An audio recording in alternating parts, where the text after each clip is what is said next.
Un pays est influent lorsque ses ressortissants peuvent voyager librement à travers le monde sans subir les restrictions de visa. Et quand un pays est puissant, tous les autres pays lui ouvrent ses portes, lui ouvrent son territoire et ses ressortissants sont bien traités, bien accueillis. Le Canada, récemment, le Canada, il a fait de nouvelles mesures au profit de 13 pays dont les ressortissants peuvent maintenant voyager au Canada avec sans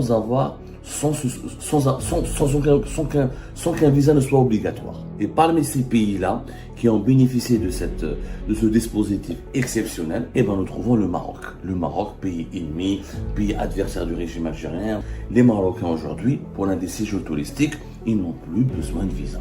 Il faut payer 7 dollars seulement. Et avoir un passeport qui est valable, une carte de crédit, une adresse mail et un accès Internet. Et c'est comme ça que tu peux obtenir ce document pour voyager au Canada. Les dirigeants marocains ne passent pas leur temps à faire de la publicité gratuite ou de la publicité excessive pour dire et prétendre qu'ils sont la plus importante puissance dans la région du continent africain. Silencieusement, et ben voilà. Comment peut-on mesurer le prestige international, l'influence internationale d'un pays? C'est le degré, c'est en évaluant le niveau de liberté de voyager et de se déplacer à travers le monde de sa population ou là de ses ressortissants.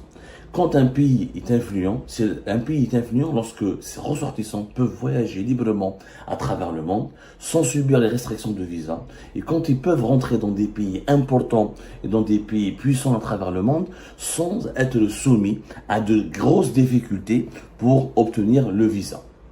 C'est ça vraiment le véritable critère d'une puissance d'un pays. Quand un pays est puissant, tous les autres pays lui ouvrent ses portes, lui ouvrent son territoire et ses ressortissants sont bien traités, bien accueillis, bien considérés et même sont choyés ou là ils sont même bichonnés par les autres pays à travers le monde qui veulent les accueillir, qui veulent les attirer chez eux. C'est ça le véritable critère. Être membre d'une organisation protocolaire, faire des activités au sein de l'ONU, faire avoir une ou deux tribunes dans certains organismes internationaux, ça n'a rien à voir avec le prestige et l'influence internationale. Ça, est-ce que tes citoyens peuvent voyager à travers le monde? Est-ce qu'on leur déroule le tapis rouge? Est-ce qu'on leur donne facilement des visas quand ils veulent voyager dans des pays puissants? Malheureusement, non. On l'a expliqué le 20e mai avec le cas de la Russie, qui a exclu l'Algérie de la liste des pays à qui elle a attribué, dont les ressortissants bénéficient désormais de facilitations importantes pour entrer sur le territoire russe. Le Canada, récemment, le Canada, il a fait de nouvelles mesures au profit de 13 pays pour on appelle ça des exemptions. Pour ne pas soumettre leurs ressortissants à un visa pour des séjours de tourisme. En clair, il y a 13 pays que le Canada a choisi et dont les ressortissants peuvent maintenant voyager au Canada avec sans qu'un visa ne soit obligatoire.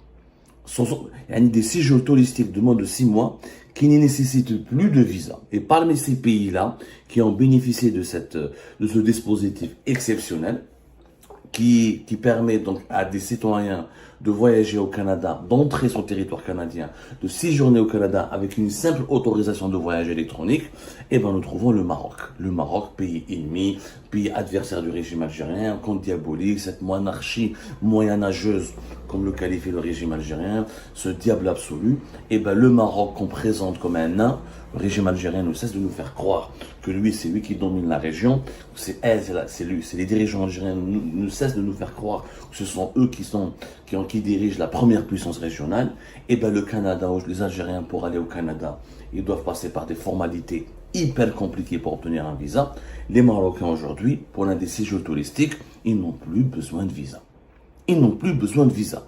Donc après la Russie qui nous a exclus, alors qu'on est un pays historiquement ami de la Russie, l'un de leurs plus grands acheteurs d'armes, ils ne nous ont même pas fait une petite faveur de nous faciliter les visas pour entrer sur le territoire russe, ce qui reste compliqué. Maintenant, le Canada, qui exclut l'Algérie de la liste des 13 pays. Je dis bien la liste des 13 pays qui bénéficient de ce nouveau dispositif permettant à leurs citoyens d'entrer sur le territoire canadien avec une simple, sans qu'aucun visa ne soit obligatoire, avec une simple autorisation de voyage électronique. Qui sont ces 13 pays? Le Maroc, Antigua et Barbuda, Argentine, Costa Rica, Panama, Philippines, Saint Kitts et Nevis, Sainte-Lucie, Saint-Vincent et les Grenadines, Seychelles, la Thaïlande, Trinité et Tobago et l'Uruguay. La plupart, ce sont des îles et des paradis fiscaux au sein du Pacifique, mais il y a la Thaïlande, il y a l'Uruguay, il y a l'Argentine et il y a le Maroc. Alors, les Marocains aujourd'hui, ils peuvent aller au Canada. Concrètement, comment ça va se passer? Il leur faut juste une autorisation électronique de voyage. C'est-à-dire, ils ne sont plus obligés de demander un visa pour un séjour touristique. Mais c'est pour s'installer ou un visa d'installation, juste pour un séjour touristique. Alors, c'est un document, c'est simple, il faut le demander sur Internet, il faut payer 7 dollars seulement et avoir un passeport qui est valable, une carte de crédit, une adresse mail et un accès Internet. Et c'est comme ça que tu peux obtenir ce document pour voyager au Canada. C'est très simple. Par contre, il y a quelques conditions. Les conditions indo, il faut déjà avoir obtenu le visa canadien durant ces 10 dernières années. Et une deuxième condition, par exemple, si tu as le visa américain, le Canada considère que si tu as obtenu le visa américain, c'est que tu es conforme à certains standards, à certaines exigences de sécurité et de solvabilité, etc.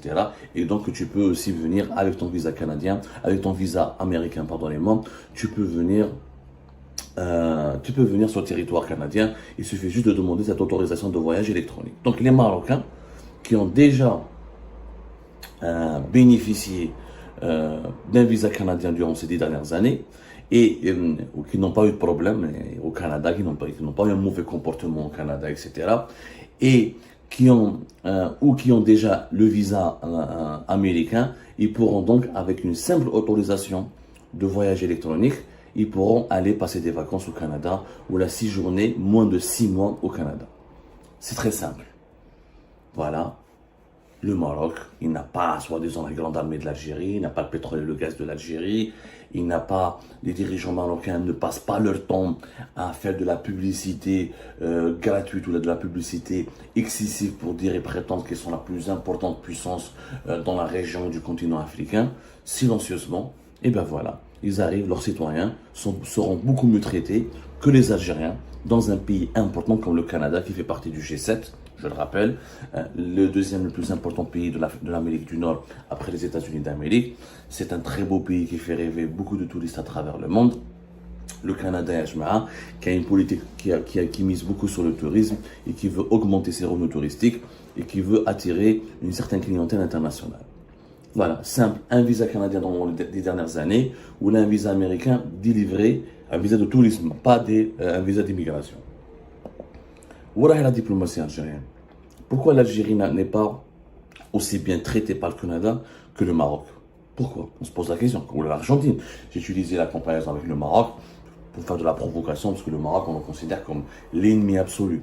L'Argentine, Trinidad et Tobago, la Thaïlande.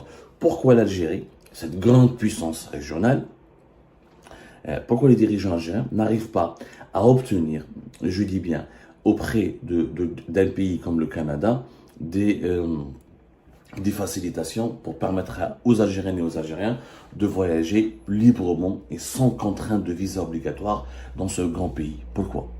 Parce que malheureusement, nous avons une influence internationale très limitée et nous avons de mauvaises relations avec ces pays-là, et notamment avec le Canada. Nous avons une crise politique ouverte parce que durant la répression qui a été menée contre le Hirak, il y a plusieurs Algéro-Canadiens, des Algériens qui ont la nationalité canadienne, qui ont été arrêtés, interpellés, harcelés, emprisonnés, et à chaque fois que les autorités canadiennes interviennent pour les secourir, et l'Algérie n'écoute pas très bien, n'accorde pas beaucoup de crédit ou n'est pas coopérative. Les dirigeants algériens, le régime algérien n'est pas très coopératif avec le Canada. Le dernier épisode en date, le chercheur Raouf Farah, qui est en prison depuis le mois de février 2023 dans le cadre de l'affaire Amira Bouraoui, Meskin, une affaire avec le journaliste Mustafa Benjama. Le ministre canadien des Affaires étrangères a appelé personnellement le ministre algérien des Affaires étrangères, Ahmed Attaf. C'était le 1er juin 2023. Il a sensibilisé, lui a demandé d'intervenir pour libérer ce citoyen canadien. Il est algérien, mais il a la nationalité canadienne. Il a étudié au Canada, il a travaillé au Canada. Il a Vous pouvez revoir nos émissions là-dessus, ce brillant chercheur en géopolitique qui a fait des expertises et des notes sécurité, sur la sécurité au Sahel et en Libye naturellement, et dans les pays du Sahel, de l'Afrique subsaharienne, qui ont été même lus et relus et consultés par des grands organismes internationaux, y compris des organismes au sein du Conseil de sécurité de l'ONU. Et ben malheureusement, il est encore en prison. Mais ils l'ont emprisonné avec son père. Juste l'histoire, elle est bête. Juste que, voilà, au Farah, il a demandé des informations et une aide à Mustafa Benjema. Mustafa Benjema a rédigé une sorte d'article, on appelle ça une analyse, qui a servi au Farah. Pour le payer, il a demandé à son père de lui remettre des dinars en espèces. Ils les ont mis en prison. Voilà. Tous les trois. Le père de Raouf Farah, il a été libéré quelques semaines plus tard. Raouf Farah est toujours en prison. Et ce n'est pas le seul Canadien. Il y avait l'affaire d'Akhol Arbi Zouaimia, l'Akhdar Zouaimia, qui a fait de la prison faire centaines. Rappelez-vous, pour une affaire totalement bête. Totalement bête. C'était aussi en février 2022. L'Arbi Zouaimia, l'Akhdar Zouaimia, l'Azhar Zouaimia, son frère l'Arbi Zouaimia, il est connu en Amérique du Nord, c'est un activiste de la communauté algérienne qui est installé en Amérique du Nord. L'Azhar Zouaimia, la même chose, pour avoir donné de l'argent à un hirakiste classé comme membre de Rachet. Il a fait de la prison pendant plusieurs semaines où il fallait, même l'intervention du Canada a été certes décisif dans ce dossier-là, mais les Canadiens ont beaucoup souffert pour essayer de libérer Mskin l'Azhar Zouaimia le 30 mars 2022. Ensuite, pour essayer de lui permettre d'être rapatrié au Canada auprès de sa famille au mois d'avril 2022, et ils ont beaucoup souffert. Et le Canada, là, il y a eu des bras de fer directs entre l'Algérie et le Canada. Donc, comment voulez-vous dans ces conditions-là? Je rappelle que les Algériens qui sont ensemble, il y a pratiquement autant d'Algériens que de Marocains au Canada. On estime le nombre de la communauté algérienne à plus de 100 000 personnes au Canada. Une communauté qui a commencé à se constituer depuis les années 90. C'est l'une des plus, en tout cas, avec les Marocains, nous sommes l'une des plus importantes communautés francophones dans le Canada francophone, qui est le Québec, notamment dans les environs de Montréal. Et malgré cela, l'Algérie n'arrive pas à utiliser cette communauté avec intelligence pour faire du lobbying, et nous n'avons obtenu aucun avantage concret de la part du Canada, ni au niveau des investissements privés ou économiques. Le Canada, c'est l'un des 7 pays les plus riches du monde. Et concernant la politique du visa, ben voilà, le Canada offre des faveurs aux Marocains, aux Argentins, aux Thaïlandais, ou à des pays insulaires perdus au fin fond des océans, mais à la grande Algérie, le Canada répond avec mépris et indifférence. À qui la faute? Je pense que vous avez la réponse. À nos brillants dirigeants qui ont le talent de se brouiller avec de grandes puissances et qui ont le talent de donner à notre pays une très mauvaise image.